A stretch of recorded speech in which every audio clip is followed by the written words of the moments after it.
চোরটা শিশির বাবুর ছেলেটা। পশ্চিমবঙ্গে ভোটের দ্বিতীয় দিনে শুভেন্দু অধিকারীকে নিয়ে তুল কালাম কাণ্ড। ১৪২ আসনে ভোট হলেও পুরো রাজ্যের নজর ছিল ভবানীপুরে। এই আসনে দিদি তথা পশ্চিমবঙ্গের মুখ্যমন্ত্রী মমতা বন্দ্যোপাধ্যায়ের মুখোমুখি বিজেপি নেতা শুভেন্দু অধিকারী। দিদির নিশ্চিত জয়ের পথ এই ভবানীপুর। এখানে এবার মমতার বিরুদ্ধে লড়ছেন বিজেপি নেতা, কিন্তু ভোটের দিন শুভেন্দুকে তাড়া করে ফিরেছে মমতার তৃণমূল কর্মীরা। পাল্টা ভোটারদের তাড়া করেন বিজেপি নেতাও। দুই পক্ষের মধ্যে ভয়ঙ্কর উত্তেজনা ছড়িয়ে পড়লে ফোন করে পুলিশকে ডেকে আনেন শুভেন্দু অধিকারী।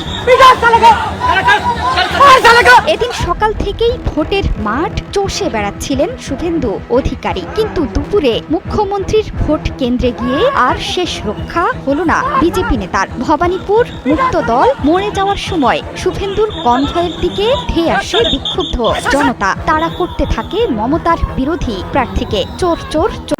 খবরের সব সিরিয়াস আপডেট তো জানলেন, এবার একটু বিনোদন হয়ে যাক। ঘুরে আসুন আমাদের চরবিজয় গ্রুপ চ্যানেল থেকে।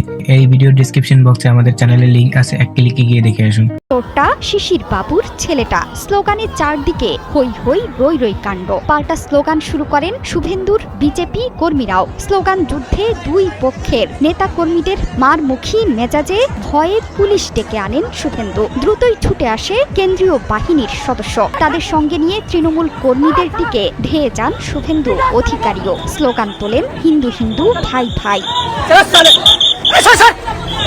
যদিও দিন শেষে শুভেন্দুর দাবি ভবানীপুরের ৩৫,০০০ সংখ্যালঘু ভোটারদের মধ্যে ভোট দিয়েছে ২৮,০০০। সে কারণেই যেই ব্যবধানে মুখ্যমন্ত্রী জয়ের আশা করছেন তার অনেকটাই ফিকে। শুধু তাই নয়, ভোটের মাঝপথে শুভেন্দুর সাফ কথা, ভবানীপুরে ৮০% ভোট হলেই জিতবেন তিনি, আর ৯০% হলে বড় সড় ব্যবধানে জিতবে বিজেপি। তবে ৫০% হলে মমতা শুভেন্দুর হাড্ডাহাড্ডি লড়াই। নির্বাচন কমিশন বলছে সন্ধ্যা ৬টা নাগাদ ভবানীপুরে ভোট পড়েছে ৮৬%। মুসলমান বুথগুলোতে ৯৫% করে ভোট। তৃণমূল কংগ্রেসের শীর্ষ নেতৃত্ব বলছে গতবারের মতো এবারও ২/৩ সংখ্যাগরিষ্ঠতা নিয়ে থাকছে ক্ষমতায়। আসন সংখ্যা বেড়ে ২৩০-এ পৌঁছাতে পারে। এমনকি ভোটের পর বিজয়ের চিহ্ন দেখিয়ে হেঁটে বেরিয়েছেন মুখ্যমন্ত্রী মমতা বন্দ্যোপাধ্যায়।